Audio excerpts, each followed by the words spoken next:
Aloha Hawaii, this is Poka Lainui and you are listening to Hawaiian Potpourri. We are speaking on the subject of representative democracy is the type of democratic elections and the process that we have. Today is election day here in Hawaii. It is the 11th day of August.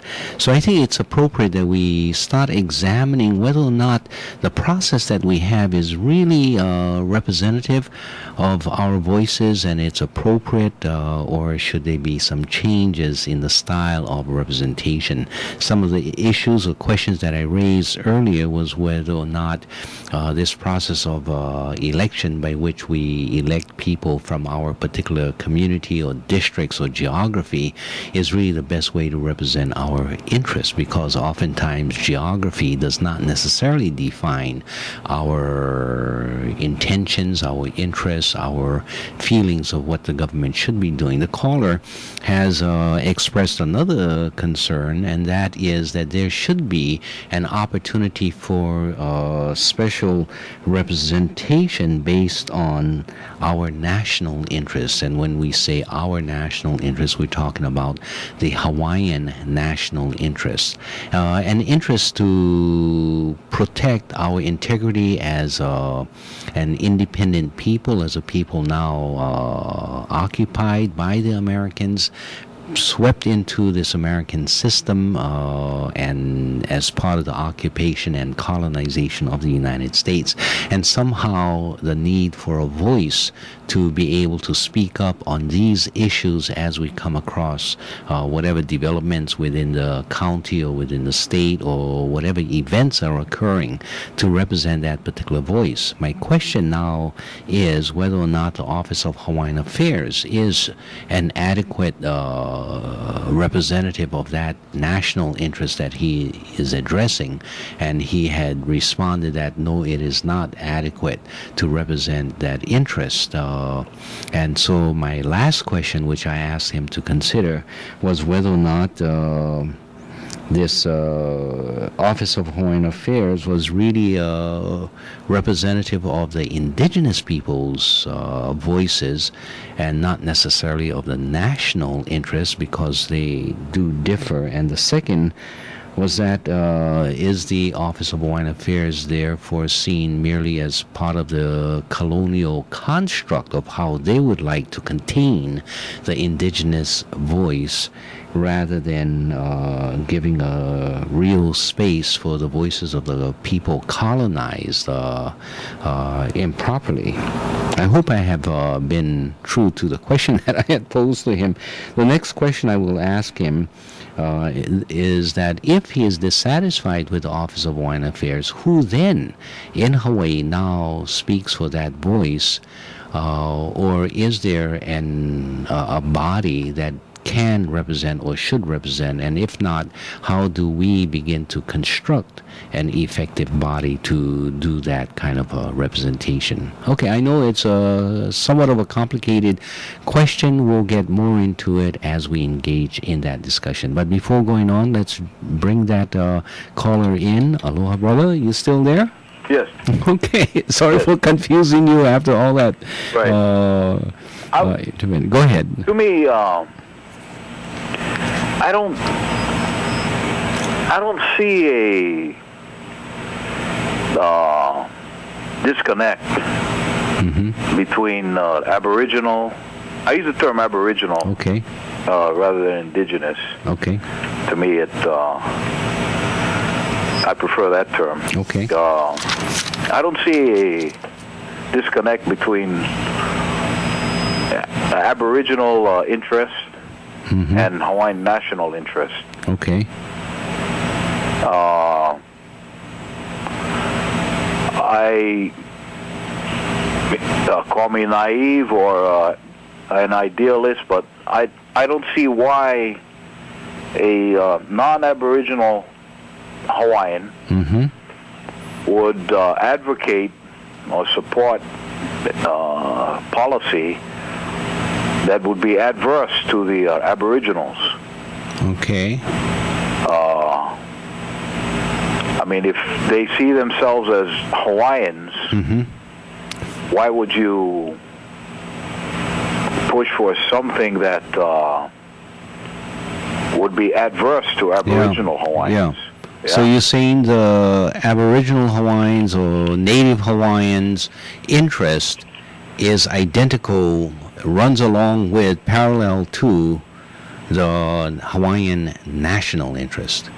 They're one and the same, essentially. And vice versa too. I don't see that our Aboriginal people would want to in any way, eliminate or exclude. The non-Aboriginal Hawaiians. The whole record of our interaction with them shows the opposite, right? Yeah. I mean, look, that's true. Like Hanoi Noi Silva, right? Her book entitled "Aloha Betrayed." Yeah, we showed so much aloha, and it's like we gave, and they just oh yeah, he like give me that. Okay, well I'll take some more of it. Right? So so I don't see that there is really a divergence of interest between Aboriginal interests and the national interests, or the state interests, I might say.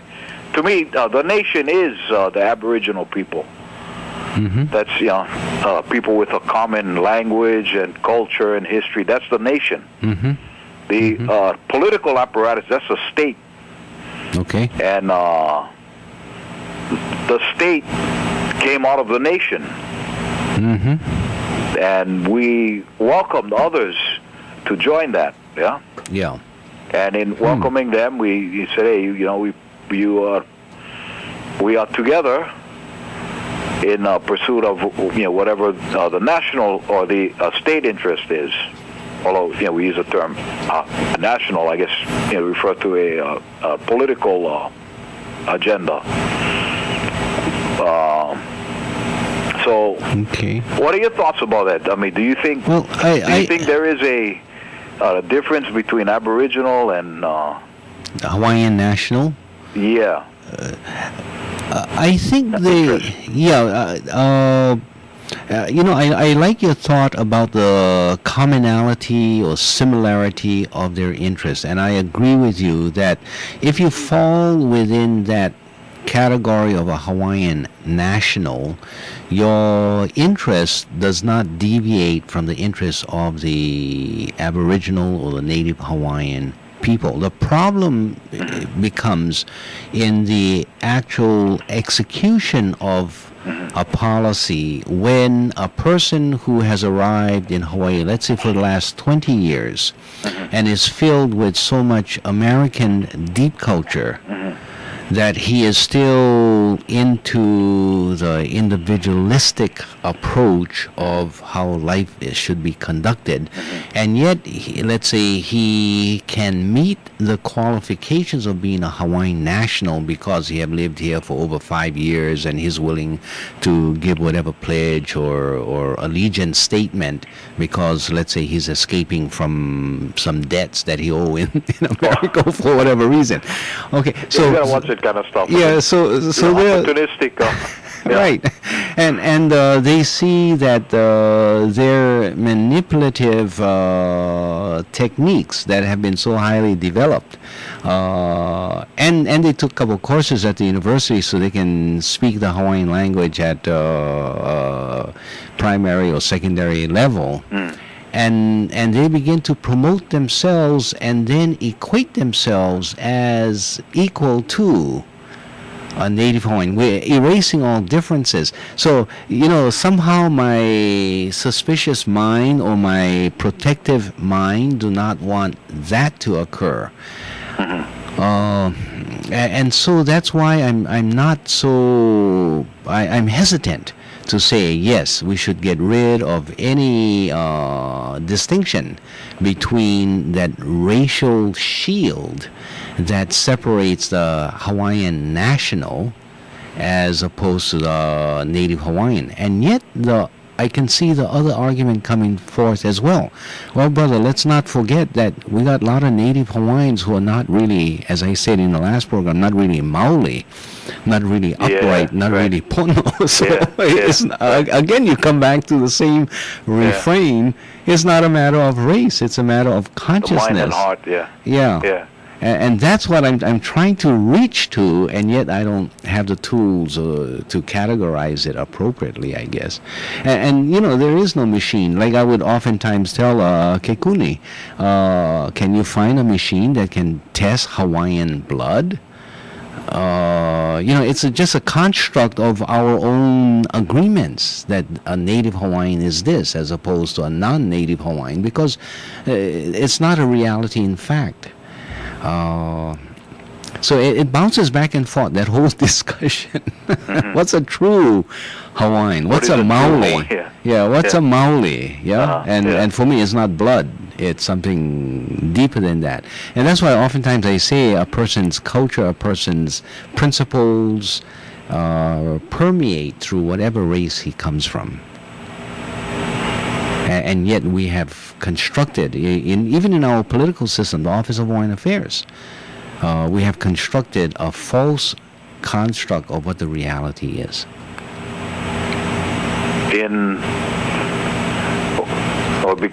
Because it only requires you got to trace your ancestry, and that will be a reflection of you being represented. Right. And yet we had some terrible people, some people who ran against or who plotted against the Queen, who participated in the Constitutional Convention of 1894. And they were of the Koko.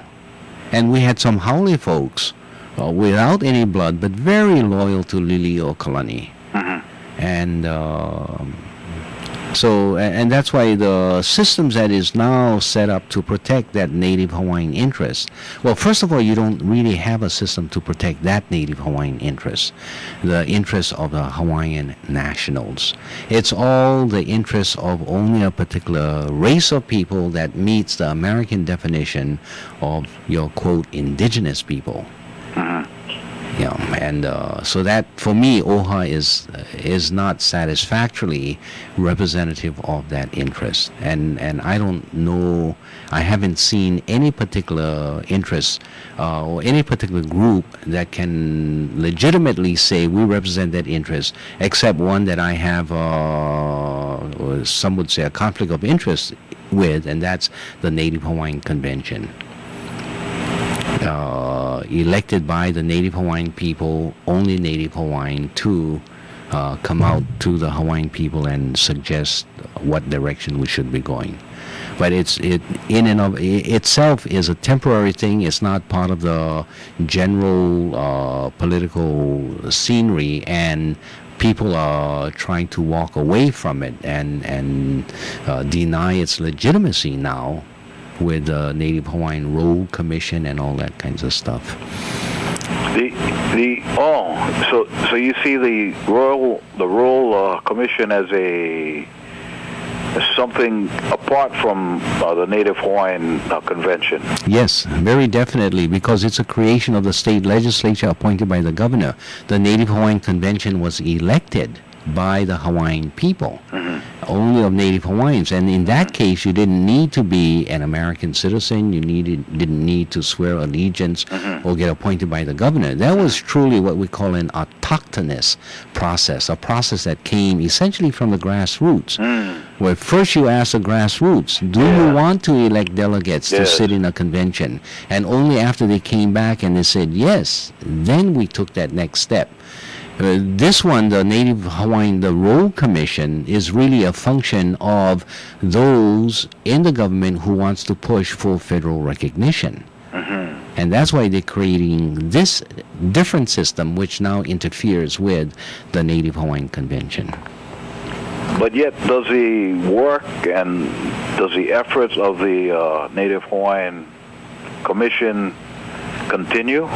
It continues. The Native Hawaiian Road Commission, right now, yes, it continues. Well, I mean, not the road. Or the Hawaiian Convention? Right. Yeah. I meant to say convention. Yes. That continues, but it continues sort of hobbled because we are not financed. And, anytime I can get together with one of the members, I will meet and try to talk about issues, or I use the internet to try to gather them together and talk about issues. But what we really need is to be able to call that convention, meet, finalize our documents, put it out to the Hawaiian people, and let them vote either for an integration approach, independence approach, both approaches, and or whatever it wants, and give it to them. The Native Hawaiian Roll Commission is, as far as I'm concerned, a waste of time. Because what are they trying to do? They are asking people, will you inscribe your name so that you will be recognized as a roll, that we can now elect delegates to a convention or to a council to construct our government for us. In the Native Hawaiian Convention, as we set up the convention, we went through that process, and our decision was we are not going to construct a roll. Instead, we will let anyone who declares themselves to be Native Hawaiians to vote. We will publish their names, and anyone who wants to challenge those names can come in and challenge. But our expectation is that people are generally honest. Challenge the legitimacy of their participation? Yeah. So if someone says, I'm Native Hawaiian, but the neighbor says, well, this is not a Native Hawaiian, he just arrived from Indiana or whatever it is. So you can challenge, and once a challenge comes in, you pull that vote out and you wait, and then you go through your process of verification. And that's the way, it's a dependence on the truthfulness of people generally. Now, you will get some people slip in, but it's not going to change results. We didn't think so. So let's do it the easier way, because my argument was we are not a genealogical board, and we cannot go through every person's genealogy or ask them to bring in their birth certificate or whatever it is to prove that they are Native Hawaiian. Let's just accept that they claim to be. Let us accept it for this purpose, just to get started. The Roll Commission instead is saying, no, before we do that, we're going to take a roll and we're going to have them sign up, and we can check their genealogy. They got to come in and they got to swear to this, and that. Not only that, but they have to show that they have a real connection, that since operationally that they have a connection. They have to be involved. They have to be actively. On that point, my testimony to the legislature was, I don't sing in choruses. I didn't graduate from Kamehameha School. I'm not really an active member of any the Hawaiian Civic Club or any other organization. Does that mean that I'm not a Hawaiian? Right. And this guy, Pono, I think his name is Chong. He's a representative. Yeah, he says, I'm bothered by that. You're absolutely right, because I don't participate in all of that. And is this a new standard of what a Hawaiian is supposed to be? Right. So it's hard to... And where did that originate from? Out of the legislative, the brilliance of these legislators, either Clayton or Malama, who had a very bad attitude as they were insisting that this is the way we're going to do it and pushing it. And so there was really no real openness or debate. And even Brickwood was chairing most of these actions, and I complained about them very publicly. The one that I thought was handling the matter more respectfully was Faye Hanohano, as she chaired the House Committee.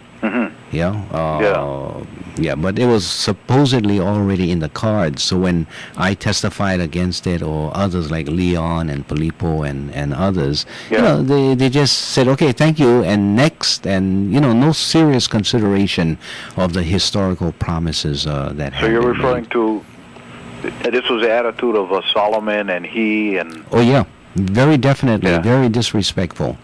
Oh man. Yeah, and Brickwood was acting as the buffer for them. He was chairing the committee, and so I was disappointed with all of them, and I was not hesitant to express myself. This yeah. For me, it is really disappointing knowing the background of these people, where they come from, who had some influence in their lives. You know, Malama, she's Auntie Nona's niece. You know, and probably Auntie Nona would not have been very pleased with that kind of attitude. Yeah. Oh my goodness. You know, see, I'm not connected enough to learn of these things. So when I hear this from you, this is really disappointing. You know, one would consider these people to be our people in there. Yeah. But sadly, you know, I remember something else Brickwood said one time watching on Olelo. He was at some gathering at, I think this was at Ala Moana Park, and Waihe'e was acting as a moderator, and they had Brickwood there and Dr. Osorio, and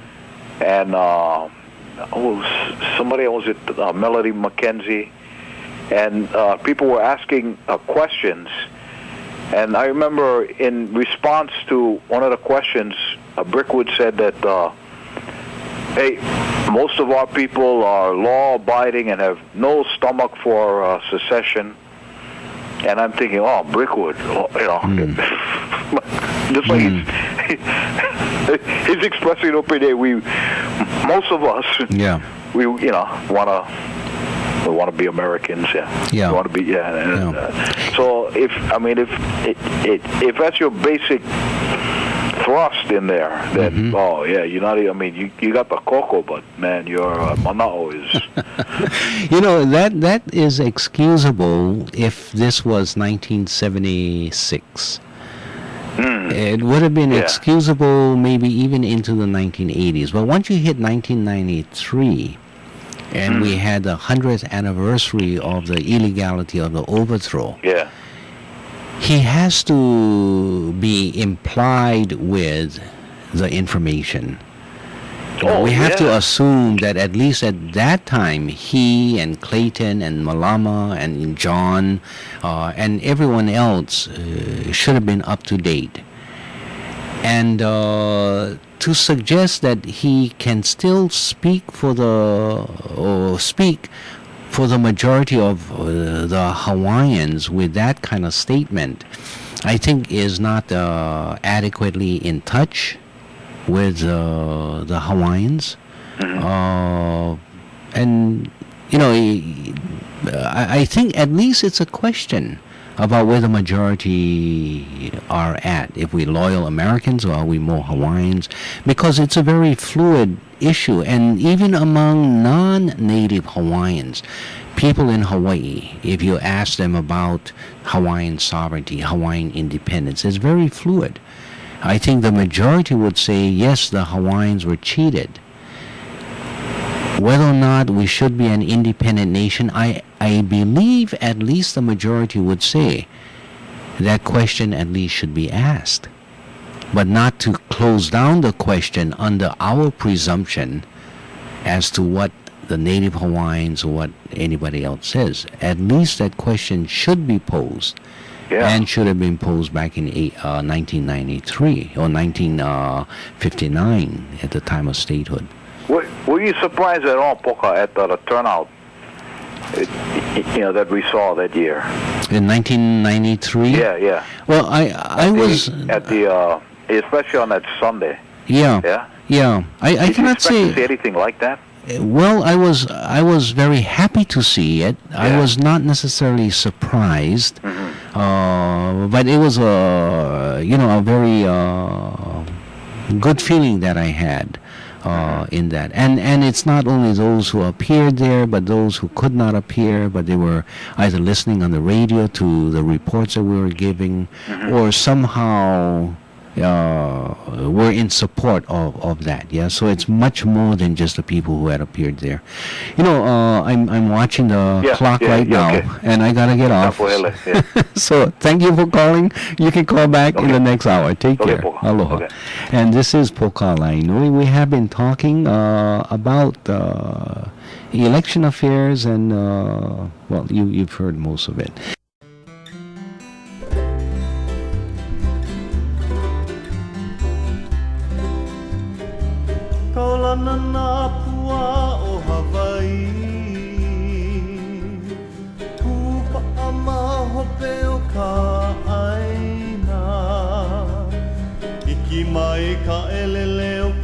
ko ino pala pala anu me kapaka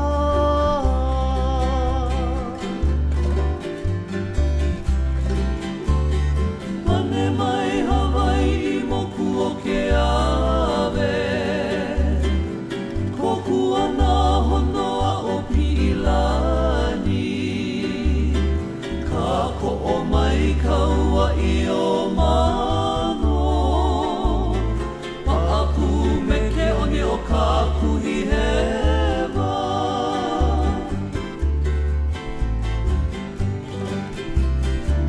Aolea e kau i ka pulima Maluna o ka pepa o ka enemi Po o hui ai nā ku ai hewa I ka pono sivila a o ke kanā